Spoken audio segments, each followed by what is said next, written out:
Good day there. In this video, I'm going to be taking a bolt, a couple of bowls, a pile of 2x4s, and seeing if I can squeeze some juice out of it. So without further ado, let's get started.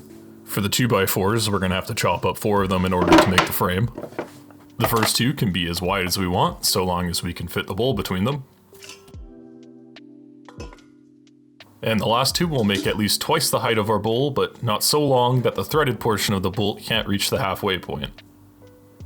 Note that we will be using a piece of scrap wood to help distribute the load. Next, I'm taking the top piece and marking out the center.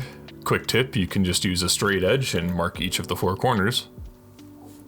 And then before drilling, I'm going to head over to my depth stop gauge on my drill press and set the depth to roughly the width of the bolt.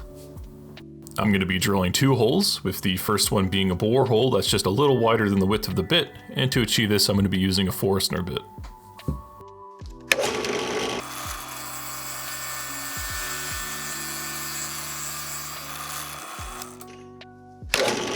And lastly, I'll just be using a regular drill bit to complete the through hole. In the end, we should have something that looks like this, with the nut fitting in the bore, and the bolt being able to pass through the through hole.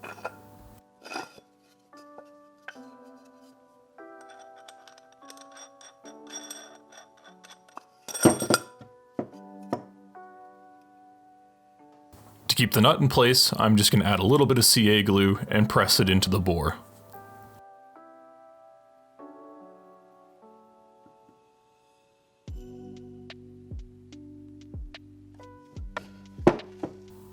Then it's time to take some wood screws and drive them through our 2x4s to complete the frame.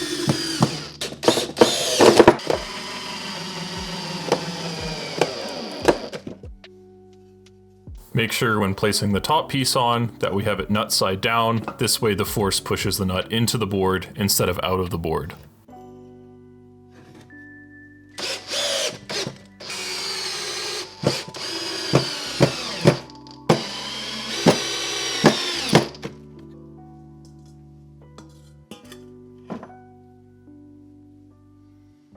In order for the juice to drain out, I'm going to take one of the bowls, take a hole punch, and start marking out a whole bunch of holes to drill out.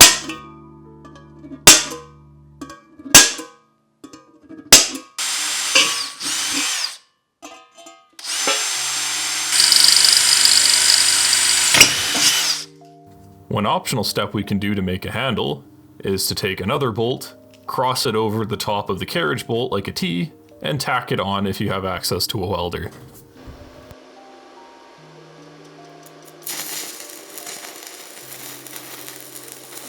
Note, if you do plan on welding zinc-coated, galvanized bolts, you'll want to make sure you don't inhale the fumes.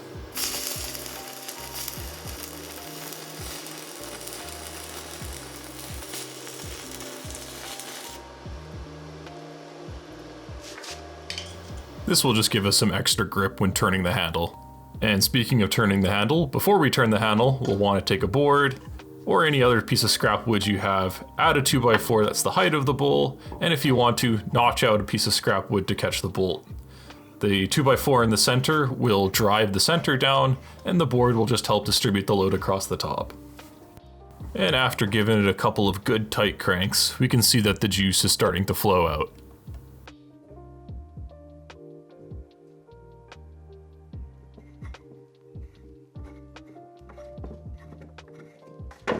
Now, one thing I think I'm going to do before the next run is drill some more holes into the bowl, because as we can see, the pulp was able to retain some of the juice left behind. But nonetheless, it looks like the juice was worth the squeeze, or I guess in this case, the squeeze was worth the juice? I'm not sure about that one.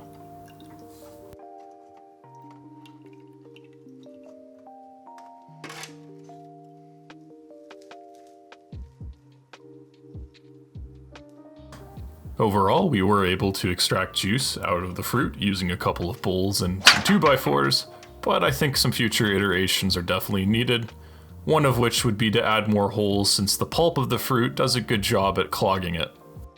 But if you'll excuse me, I got some juice to go drink. Thank you for watching.